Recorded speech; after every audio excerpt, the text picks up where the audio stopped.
the folks should be on anytime. Yeah, I think that's a good idea. So good morning, everybody. Thanks for joining us for another webinar. So as usual, I'm going to run through some introductory slides and some announcements, and then turn it over to our speaker.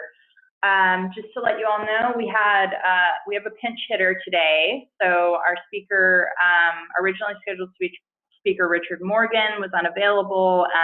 So his deputy Jason is here, and very knowledgeable and capable pinch hitter. So looking forward to what he has to tell us about the IECC government member voting and the energy code development process for cities. So the agenda today, a couple of announcements, as I mentioned. Our summer roundtables are in full swing, and then we'll get into our subject for the day. As usual, we have a Q&A box at the bottom of your kind of portal there if you want to write in questions, and we will send out follow-up information after the webinar with links, a feedback form, and any other kind of information that comes up today that y'all might need to share. So for some of you return folks, this is probably looking very familiar, but these webinars are brought to you by the City Efficiency Leadership Council, which is a collaborative network of cities, school districts, and other public entities working around energy management best practices. We coordinate with cities through webinars, in-person luncheons, case studies, toolkits, et cetera. If you're interested in getting involved, you'll have my contact information, and please reach out, and we're available to help in many different capacities. And today you're actually going to learn a little bit more about another SPEER program, our building codes program from Jason. So a little more full picture of the SPEER universe. So as I mentioned, our City Efficiency Leadership Council summer roundtables are in full swing. So we had a great meeting in Dallas, in Plano rather, at the end of June. Really enjoyed a lot of conversations around this topic, as well as energy reporting topics. We have our Houston Galveston meeting coming up 2 weeks from today. It's in this beautiful mixed-use workspace in Memorial City in Houston. And again, we're going to go over energy reporting requirements for Texas cities, resources available from the State Energy Conservation Office, and have an open discussion. Really looking forward to the conversation down there. And then for Central Texas folks, we will have our Central Texas meeting probably in later August. So look forward to more information on that. Other announcements, as I mentioned last time, we have a YouTube channel now, and these webinar presentations will be posted on that YouTube channel as they come out. So we have a few of our prior cities webinars, as well as many of our codes webinars available on that channel now. I'll make sure that this link to our YouTube channel is included in the follow-up email. I have mentioned in previous webinars that local government energy reporting requirements for cities in non-attainment and nearing non-attainment zones has been extended. This is a major outreach effort for our city's program here at SPEER. If you're unfamiliar with your reporting requirements, if you need assistance in developing them, if you have problems or have no idea what I'm talking about, please get in touch, and I'm happy to meet with you over the phone, in person, and get you connected with resources to support that effort. Our next webinar is not scheduled yet, but my goal is subjects around energy and equity, potentially with a resource from the Department of Energy. So you all should be receiving our newsletters for the city's program, and we'll have more information on that webinar as it is scheduled. And one kind of general announcement about the local governments program here at SPEER. I am available for one-on-one support. As I mentioned, I can come to your city, I can meet with you, your staff. We offer Energy Star Portfolio Manager benchmarking training to cities in nearing non-attainment zones. So please reach out to me and let me know if you want me to come speak with your staff or with your community in some way, shape, or form. Okay, so we're going to transition over to Jason now. Jason is our Energy Code Program Manager here at SPEER. He is a former building official, so he knows what is the building code and energy code world is on the ground, and he is quite the presenter, so I'm looking forward to hearing what he has to say today. So Jason, you can take over from here and take it away. Okay, do me a favor, scroll back to that beautiful building that we looked at just a second ago where that awesome workspace is. I see Cyrus is on the call this morning. I'm sure he cringes at the amount of glass and fenestration on this building without the long, big enough overhangs to shade that glass. As beautiful as it may be, LEED platinum or not, that building's using a lot of energy. Thanks for the introduction. So between that building having way too much glass and me being an official deputy, that's new for me. Let's see. I've never been called anyone's deputy before. Oh, it's wanting me to sign in just a second for some reason.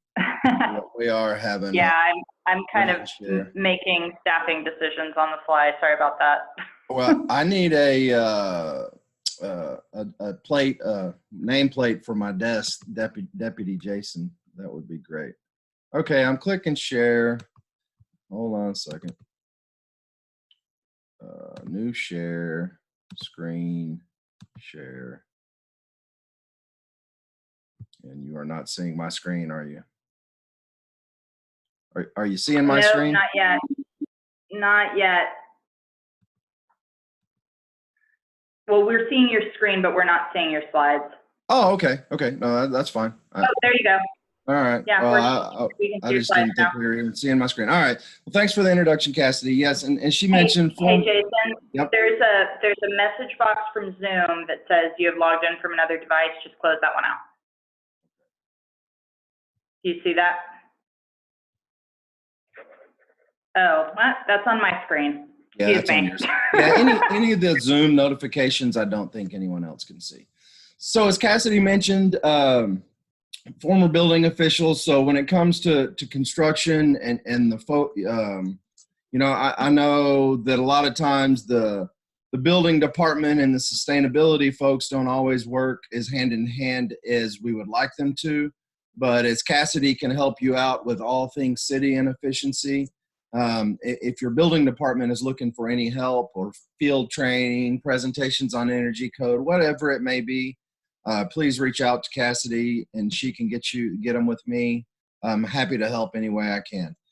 So I'm having Susan print my next business cards, Deputy Jason Vandiver, by the way. So today we're going to talk a little bit about the energy code. This is obviously the 15 energy code we're looking at on the intro slide here, and then IECC government member voting, and how to get registered, what the process looks like. So that's what we're going to look at this morning.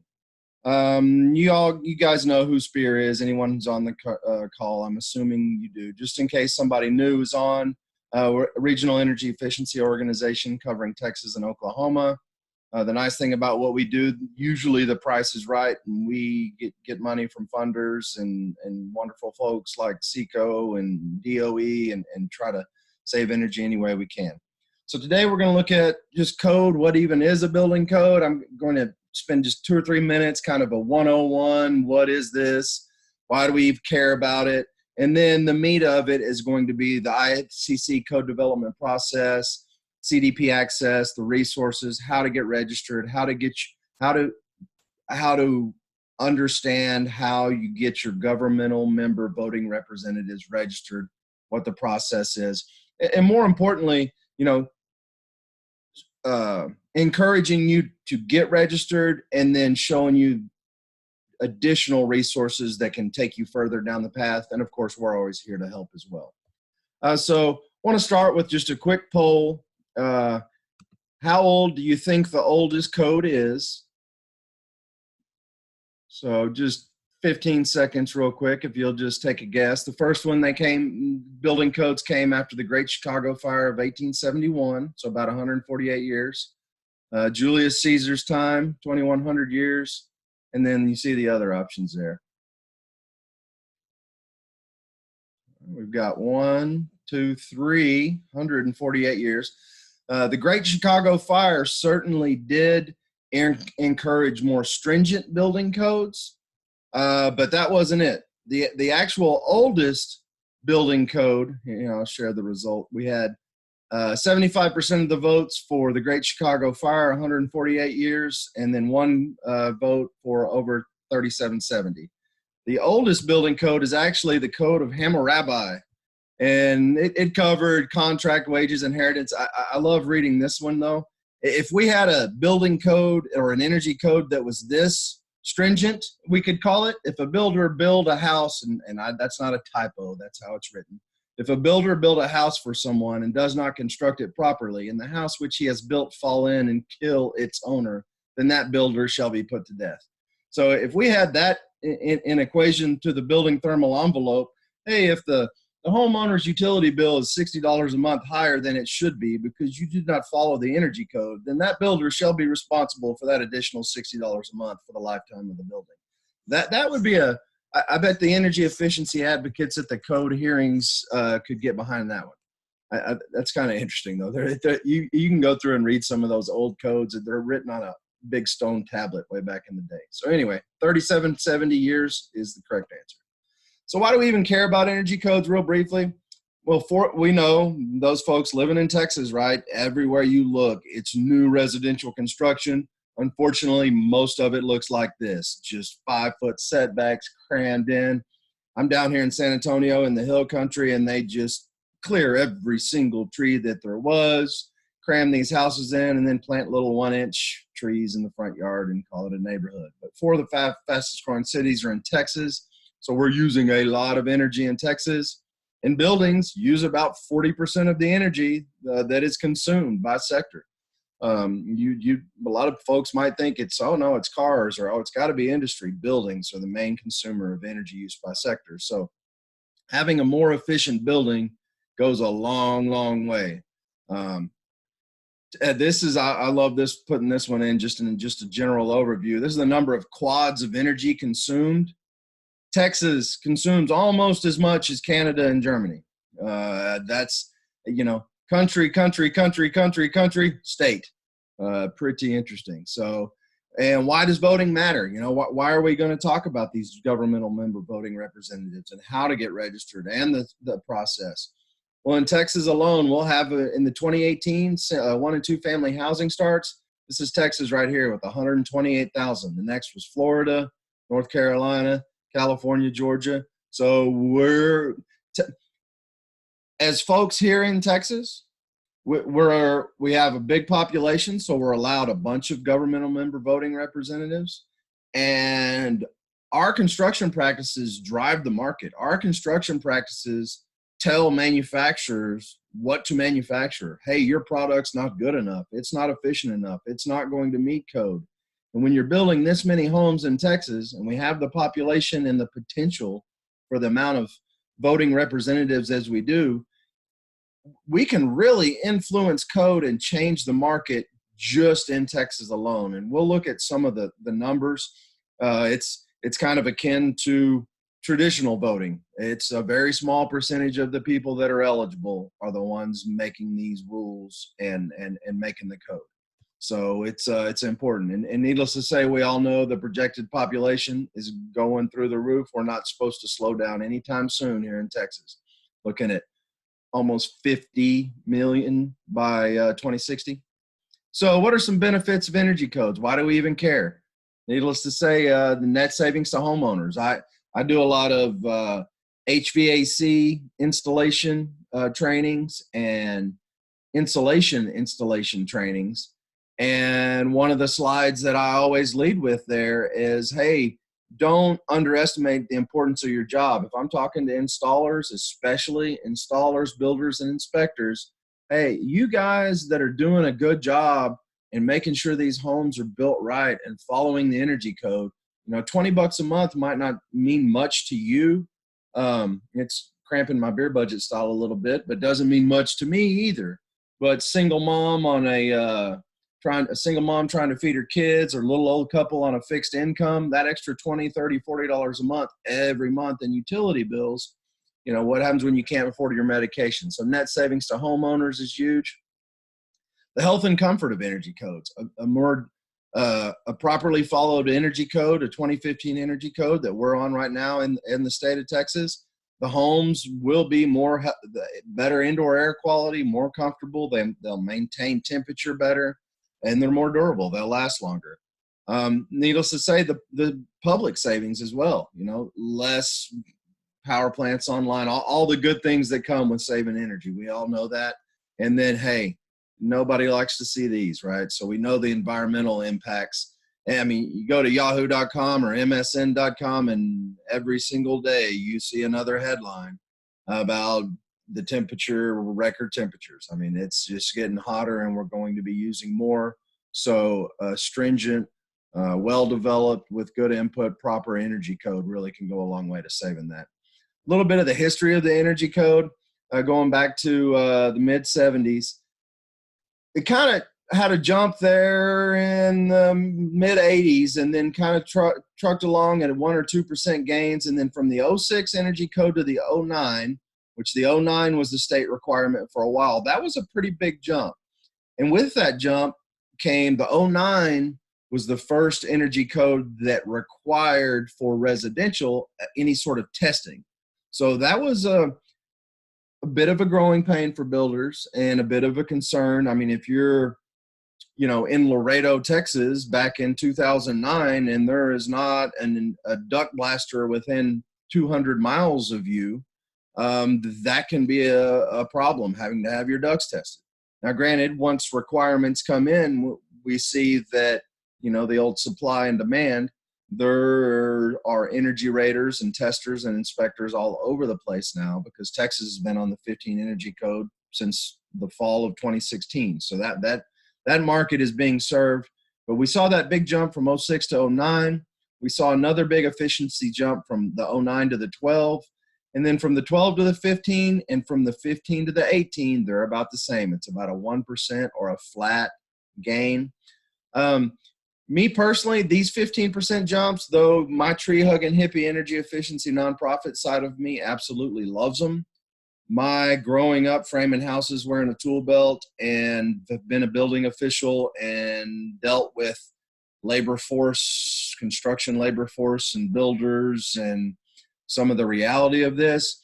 I think what would make the most sense would be like a 3 to 5% gain a year every year, but have some sort of minimum efficiency gain. But these 15% ones can be a little difficult for builders. But we're here on the 15, and it's a pretty stringent code. It's Climate Zone 2, not so much, because Climate Zone 2, there's trade-offs, and there's different ways to get through it, and the prescriptive baseline in Climate Zone 2 is just a really easy mark to hit. So Climate Zone 2, not so much. But our folks in DFW and anyone in Climate Zone 3 and higher, you've got a really good building thermal envelope with the 15 and the 18. And I'm sure we will, hopefully, with y'all's support and your vote, we won't let the 2021 backslide. That's kind of the main concern is, builders whine, moan, and complain, and we can't. I just saw a res check this morning. Richard and I were, he commented on it last night, and we were looking at it at City of Houston, brand new house, R19 in the ceiling. It's 5% above code. So, if we're already allowed, I mean, that's half the prescriptive value.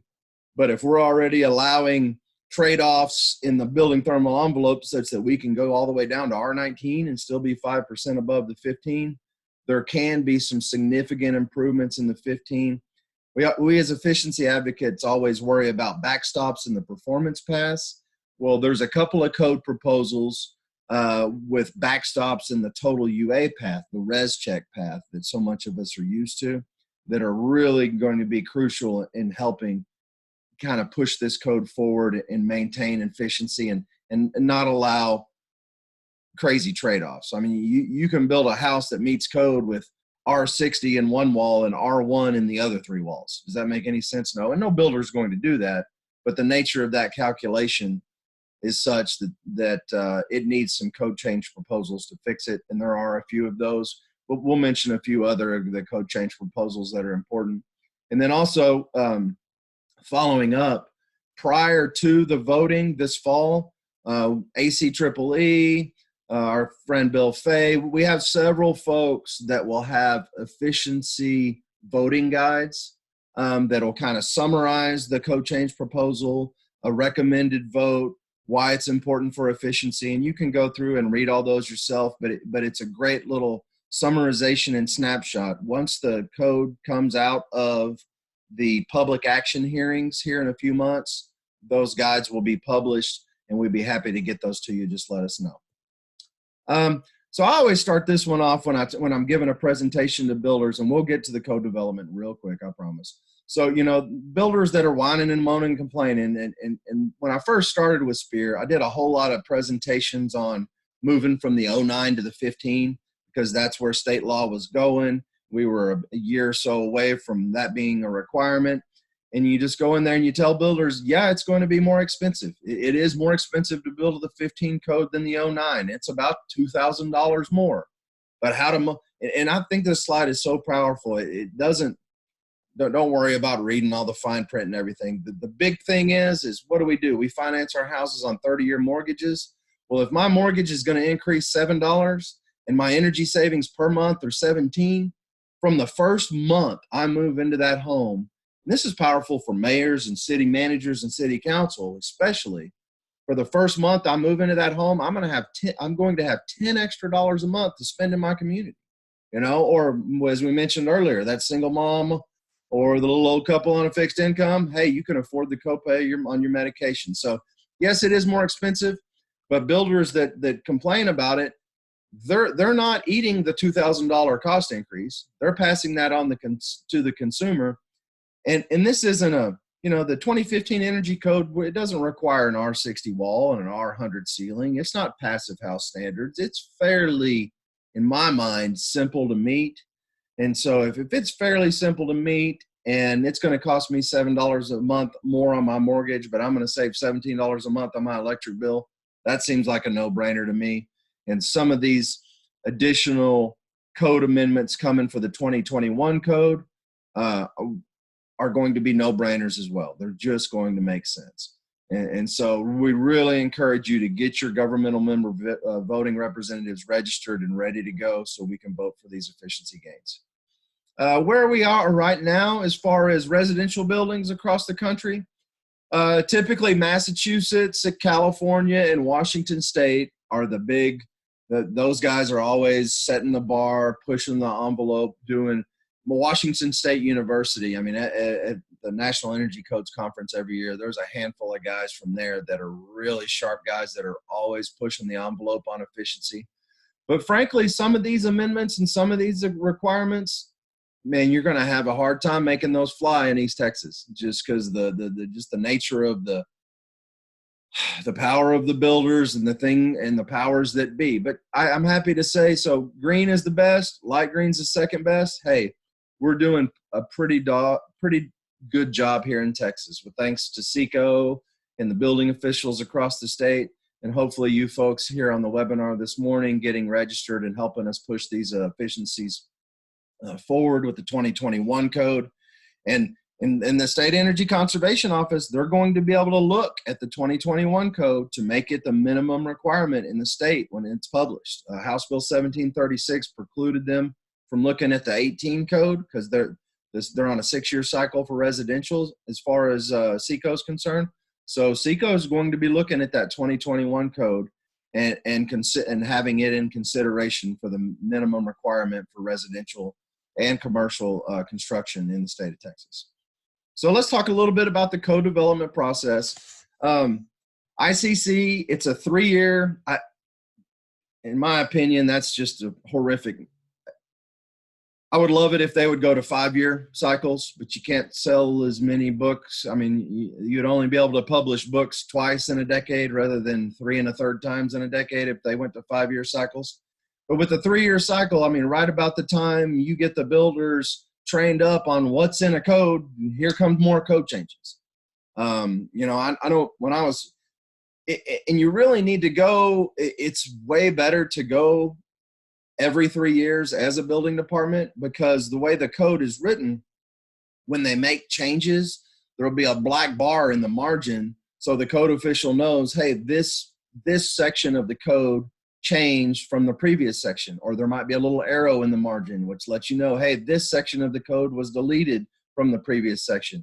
In other words, there's keys in the code that you can only utilize if you adopt every code cycle. But adopting new codes every 3 years, I'm telling you, as a former building official, is a major process, undertaking, and headache for a building department. Now we have a handful of building departments across the state that have an auto adopt ordinance. 30 days after the code is published, we automatically adopt it. Well, those building departments haven't even read the code yet. So how are you enforcing a building code that you haven't even read, and yet it's automatically adopted? And me personally, give me a building department that's enforcing the 2012 energy code as written over a building department that's automatically adopted the 2018 and hasn't even read it or isn't enforcing it. So again, hopefully one day they go to a 5-year process, but they're not there yet. They're going every 3 years. So we're going to talk about the development process. It is open to all stakeholders. Anybody can submit a code change proposal. You know, your gardener can submit code change proposals. Anyone, or not your gardener, Cassidy's gardener. Most of us can't have gardeners. And then but only governmental member voting representatives can vote. So it's crucial that you get registered, and we'll talk about that process. So how it works, again, anyone can, ICC will issue a call for code change proposals. That's already been done. So all the code change proposals have been issued. They still can be modified. So getting a code change, getting something in the code, it's not too late for that, because they can still be modified. But anyone can submit for code change proposals. It's literally just fill out a form, click submit, and you'll get an email back from ICC in a few days. And then you can get, like for instance, this code cycle, I submitted a couple of code change proposals, and there were 4 or 5 similar code change proposals, and you can see who submitted them. So us 4 or 5 folks got together through email, through phone calls, and we basically consolidated our 4 or 5 different code change proposals, but that had a similar backbone, to one unified message. And so it's interesting how the code development process works, because it is truly a partnership of all the stakeholders. Anybody that wants to be part of the process can write the code. Now, granted, you keep the previous year's edition as the backbone, and you're just simply making changes to the new code, to the next edition going forward. So how does it really work at a national level? Again, we mentioned that the code change proposals are submitted. Anyone can do it, that can submit one. And then they go to a code development hearing, which just happened a few months ago in Albuquerque, I believe it was. The public has testimony there, and then there's ICC committees. A third of the committee is typically the regulators, the inspectors, the building officials and stuff. And then you'll have, of course, NAHB is a big one on the energy board. There's a couple of manufacturers, architect, engineer. It's a wide variety of people on the committees. They hear the code change proposals, and they can either push it forward, deny it. There's a few different options they can take at that point. And then there's a public comment hearing. There's challenges of the code development process at that point, and then proposed modifications. And that's where we're at right now in the code development process, is this middle section here. And then coming up here this fall is going to be the final action hearing, public testimony, And then the important part that we're talking about today is this final vote of the government members. That's where you guys can play a crucial role in getting this efficiency ramped up and moving forward. And then, so let's talk about that a little bit more. So back in the day, you literally had to, not even too long ago, it was probably maybe 12, 15 years ago that CDP Access came online. Maybe a little bit longer, but not too long ago, you literally had to travel to the code hearings to register your vote. And you want to talk about boring, try, set 15, 17 days, 17, 12-hour days in a row of code hearings. And I've got a little video here I'll show you. If y'all have never seen a code hearing, when we look at the resources here at the end, I'll show you the first 30 seconds to minute of this video, and you can just imagine the 1,000 other people that just come up and do the exact same thing. The lady, Sharon Bonesteel, that you'll see her code change proposal, thousands of these. But the important part now, it's online. It's easy, and anyone registered as a governmental member voting representative, that's this GMVR you'll see on ICC's website. You have a computer and an internet, you're holding in your hand the power to increase efficiency with your smartphone. This is what it looks like. A room full of building scientist energy nerds like myself, and then about a third of these folks are, no, don't tell me how to build, I know what I'm doing, those type of folks. And then about a third of them are manufacturers. Hey, the code needs to require indoor air quality monitors, and we just happen to make one that's really cheap, and we've had it tested to the SPT 107 protocol, and so the code needs to have that indoor air quality monitors follow the SPT 107 protocol, and it's a little bit of if you've ever been to the code development process, it's a little bit. You'll notice that the manufacturers, a lot of times, I noticed especially with the 2017 NEC, the manufacturers got a lot of stuff in the National Electric Code in the 2017 cycle. And so, there's some of these code change proposals that me, even though, yes, I am a tree hugging hippie working for an energy efficiency nonprofit, but I can't take off my building official and builder hats completely. And some of them I just frankly don't agree with, because if you can't enforce it, what good does it do in the code? But 9 out of 10 of these efficiency proposals make a lot of sense. The cost benefit works. There's really no reason not to do it. So by the numbers, this was for the 2018 code development process. They haven't published these numbers for the 2021 yet, but there were 3,318 code change proposals, and that's just for half the ICC codes. The ICC code development process is an A and a B section, so they basically take half the codes on one session, run it through the committee, the members, all that, and then they take the other half the next session. Currently, the energy code is one of the other half being looked at. But of those 207,000 votes cast, there were only 1,552 voters. So those 1,552 voters are registering about 133 votes apiece. And in Texas, we could literally if we really, and we will make great efforts at SPEER, we'll have email blasts and other webinars and phone calls and pleading and begging, hey, get registered, because with just 1,552 voters, another 500 voters, if we had 500 pro-efficiency folks added to this list, 500 is not a lot of people, we could greatly influence the efficiency of the 2021 Energy Code. So who can be a government member voting representative? I'm not going to read it to you, but you can read it real quick.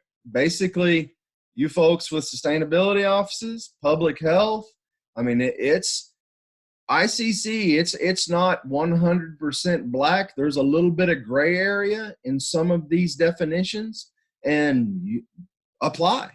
Simply apply. There's a 30-day application window, so you have to apply 30 days prior to the vote, but that still gives you plenty of time. So don't read this definition and say, I don't know that I apply. I don't know that our department, or I don't know if if Jackie over there in Public Works or whoever it may be applies, so apply for a GMVR and see if ICC accepts it. Certainly, sustainability officers are more than qualified, but even more than that, I mean, lots of folks can qualify. I mean, engaged in the administration, formulation, or implementation. I mean, that's a pretty wide swath of folks that can possibly be government member voting representatives and influence the code. So yeah, really, who? And again, I apologize. This I took over for Richard on this, and so some of these slides were his. I added some of my own, so it's not quite as smooth as I typically like a presentation to go, but we'll get through it. And again, just kind of reiterating some of the departments then that can be government member voting representatives. So here's the total. So we saw that 1,333 voted. Well, kind of like our presidential election or Congress election, there were over 16,000 registered governmental member voting representatives. Say that 10 times fast. And only 1,300, so less than 10% voted of that were registered.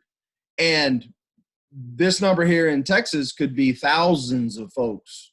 We could literally have thousands of GMVRs in Texas, but we only had 895 registered for the 2018 code cycle.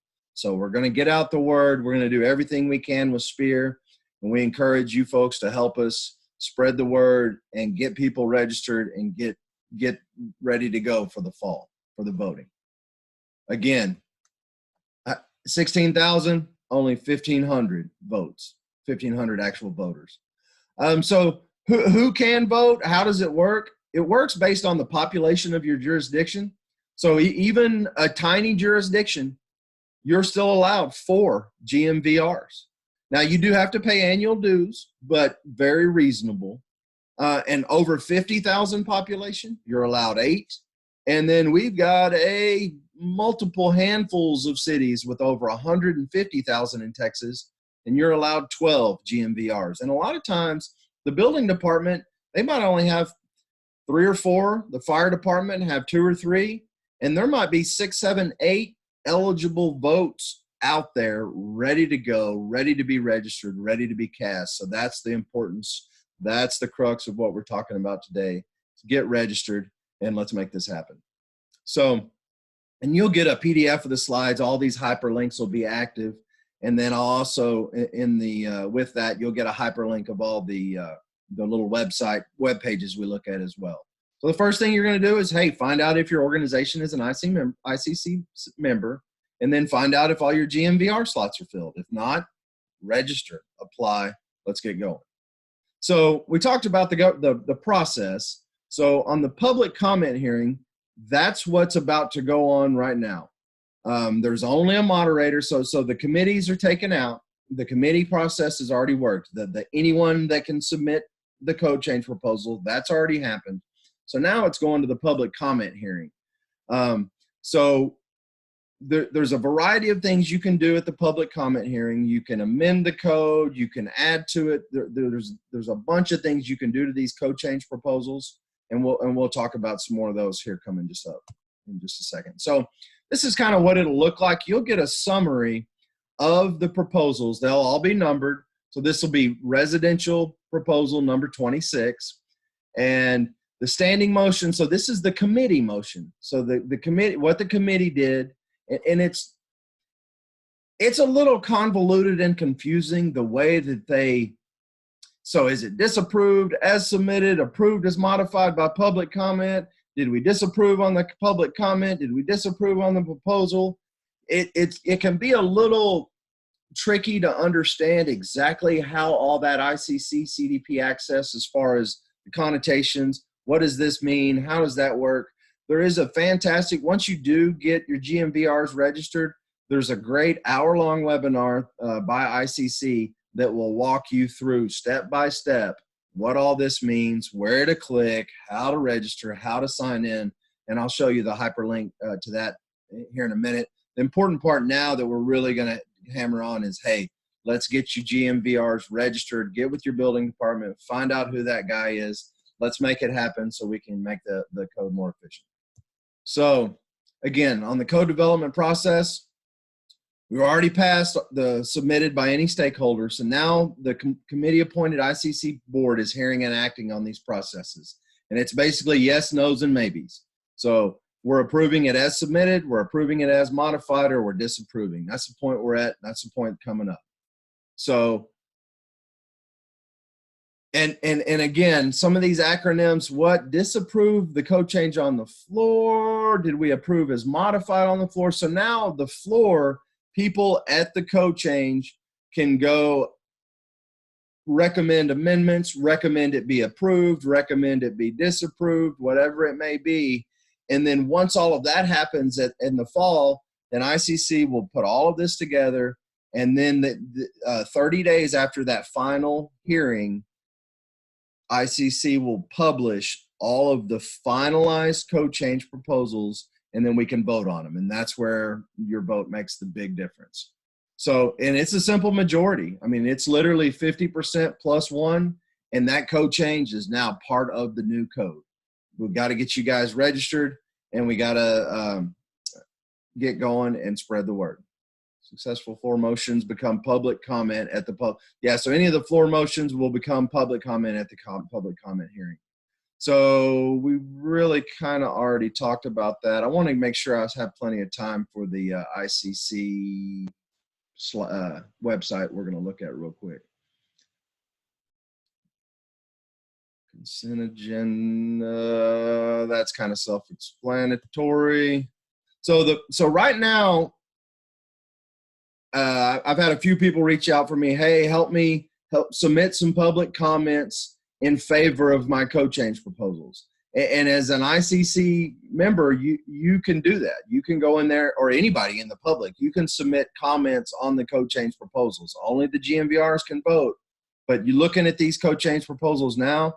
If you go in there and you look at some of these, maybe from the HBA that don't make a lot of sense, hey, we shouldn't have any minimum ceiling insulation requirement as long as we're putting in a VRF system because it's so efficient, or we should be able to trade off efficiency in equipment that's short-lived for efficiency in the envelope that lasts for the duration of the building. So you can go in there and comment on the what I would consider bad code change proposals, and talk about the pros of the proposals that will increase efficiency that make sense. Again, the deadline for the public comments is 30 days prior to the public comments hearing date, and we'll look at those dates here in just a minute.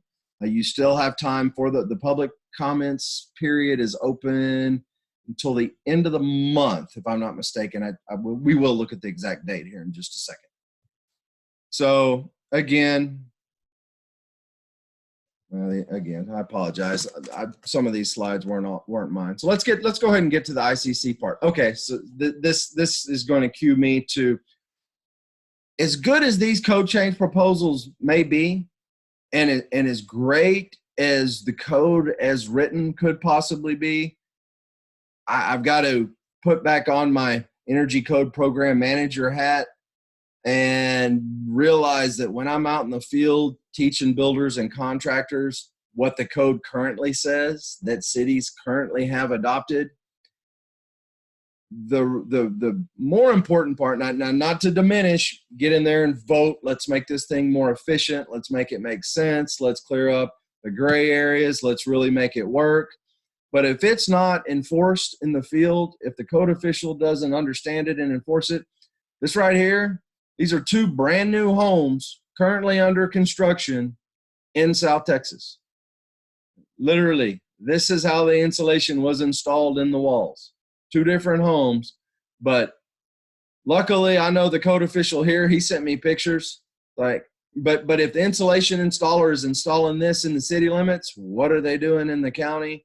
And so bringing up the bottom and really increasing enforcement is equally as important. That's just my plea. If I can come help your code official or come help your builders, I will walk jobs with folks. I mean, any way I can help, I'm happy to come do field training with the inspectors, do QA, QC of the third-party energy inspectors. And that's that's kind of, I always did all my own insulation inspections when I was building official, but you see that many, in fact, most jurisdictions in the state of Texas with the new testing requirements, they've kind of thrown up their hands and said, energy code isn't life safety, which it clearly is. Well, I'm a building official, I deal in life safety. And so they've just turned this over to third-party inspectors. Well, the nature of a third-party inspector, his mortgage payment is being paid for by the builder that's hired him, whereas the building inspector, he's paid for by the permit fees, but he can't be fired by the builder. The builder has to use the building official.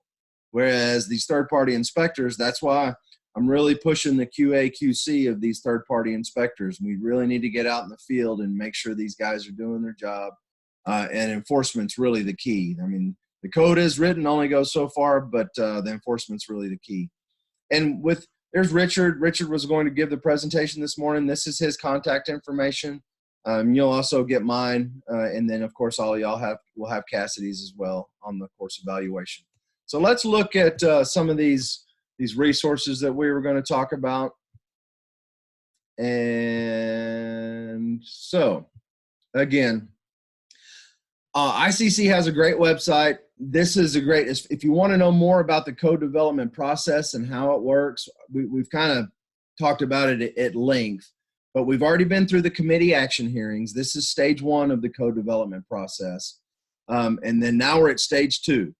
So these public comment hearings, so again, we can comment on this stuff. We can tweak these code proposals. We can make the bad ones better. And maybe some of the over-the-top efficiency ones that don't work in reality, maybe we can tweak those and roll them back a little bit.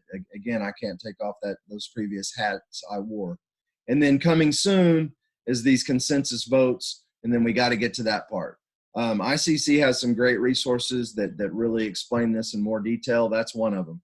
So those of you, let me make sure, share computer sound. Okay, so you can imagine 1,000 of these. So this is what the hearing just looked like at Albuquerque. So this is just for the commercial. There were over 1,000 for just the commercial chapter of just the energy code. Calling to the floor CE2 in support.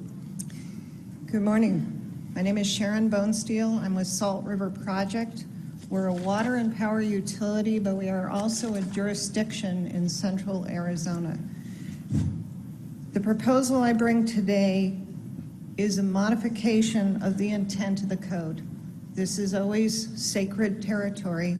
And look, these folks are standing in line waiting to add another code change proposal. So you'll go up there, talk about the code section you want to change, how it's written, and what you want it to say moving forward.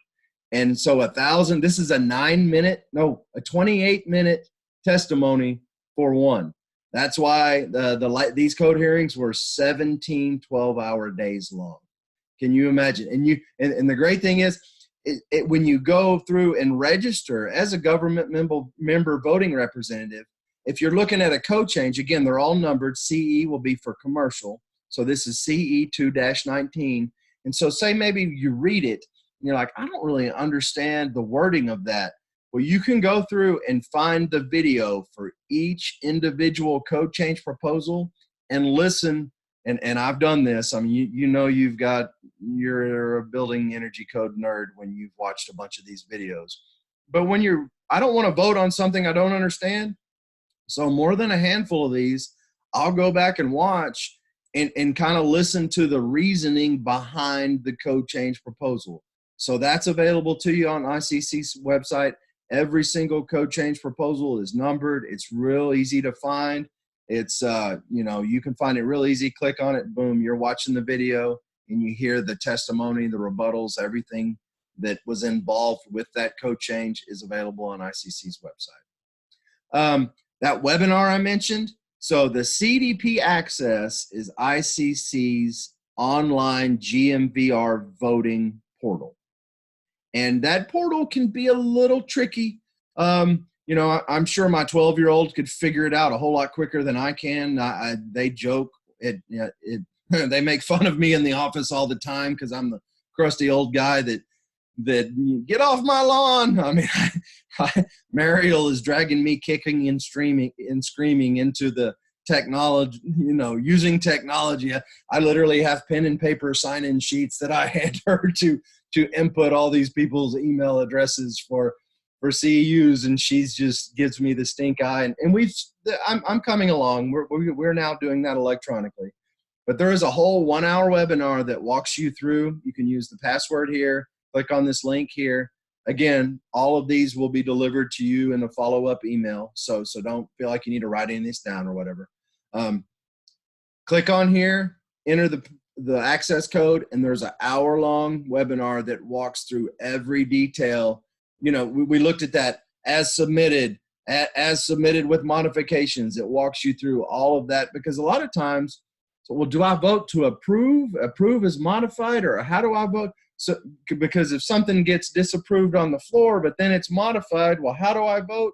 This walks you through all that process in detail, and you need a full hour to really understand that CDP access site and how it works. But that's part of, certainly you can follow up and go there. The important part is get registered, right? And this was, remember why I had this page up, so we'll skip that page. Probably just additional resources. So here's the timeline that we mentioned earlier. This is the deadline for the CDP access online receipt. So you can, the public comments are still open for another, 8 days. So you can, if you want to get on there now and look at some of these code change proposals and make some public comments, you certainly can. More importantly, these dates right here, I like that they listed as Clark County, Nevada. We all know where Clark County, Nevada is, I assume. There's a little town there, brightly lit, that's, you can hear ching, ching, ching, ching, ching in the background. I hope to talk the boss into letting me go to the public comment hearings in Clark County, Nevada in October. But I think I have some scheduling conflicts, unfortunately. But 30 days after this public comment hearing, the hearing results will be posted approximately November 13th, and then approximately 2 weeks after. So basically the committee takes all the hearing, all the public comments, they whittle it all down to, okay, here's the new code, here's the new finalized code change proposals for the 2021.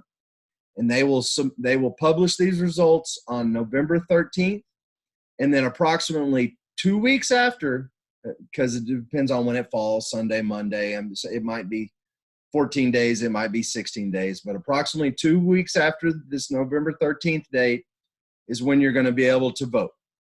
And then it's open for 2 weeks. So you've got to get on there. There's a small window. Get on there, make your vote count, make it heard. This is kind of interesting. So I talked about, so there's 15 codes in ICC. Needless to say, they can't entertain code change proposals for all 15 codes at one code hearing. That's why they break it into the A and B. So currently we're in Group B. Well, you look at Group B contains the IBC structural provisions, the International Existing Building Code, the Residential Building Code building provision, the IECC residential, the IECC commercial. Well, look at, so this is already published, or this was published on the 2019 proposed changes. So this is out. You can look at all the proposed changes. Look, there are 72 pages of proposed changes for the commercial chapter of the Energy Code alone. So there are a ton. And this is why this document's 133 pages long. You just want to, let's look briefly maybe at one or two. So again, so it'll show it, the code as written. So the underlined will be what they're adding. The strike will be what goes away. And this yellow highlight, what was updated. So again, I mean, we can be modifying these as we go forward. These can be tweaked. We're under the tweaking process. So if you want to go through and read these 72 pages of code change proposals and make some modification suggestions, you certainly can. That's kind of where we're at now in the code development process. And it also includes a bunch of ancillary supporting documentation. Hey, some studies show this or that. We can save this amount of kWh for a simple payback of this long. So when you make a code change proposal, they always ask you for supporting evidence, cost, is it product specific? There's all these additional questions that they ask. So all the additional information that you give them when you submit a code change proposal is certainly taken into account. And this is a 60-page PDF and again, you'll get the hyperlink of this that walks you through a long, elongated version of what we did today, the code development process. This is for the 18 codes, or this was published in July of 2018, rather. So it shows you everything you need to know with regard to that. And I think that's really about it. The key thing here, getting your GMVRs registered, and so you can vote this fall when the eligibility comes. And that's all I had, Cassidy. I don't know what else you've got for them, if anything. So we are at the top of the hour. So thank you very much, Jason. That was extremely informative and comprehensive. We do have one hand up. So let me see. Yeah, I can read it. And we did mention, so we will have a couple of different voting guides that we will send out to our email list. So if you've been invited to this webinar, you will get a couple of different versions of voting guides. We don't create our own because there are a handful of actually efficiency organizations that already publish efficiency related voting guides.